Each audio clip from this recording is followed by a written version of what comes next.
ആകെ പടച്ചോന്റെ ആദ്യമുത്തായ ആദരവായ റസൂലുള്ള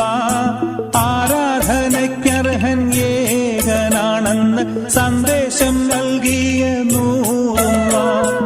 മാനവർക്കായെന്ന് നേർവഴി കാട്ടിയ മക്കത്തുദിച്ച ഹബീബുള്ള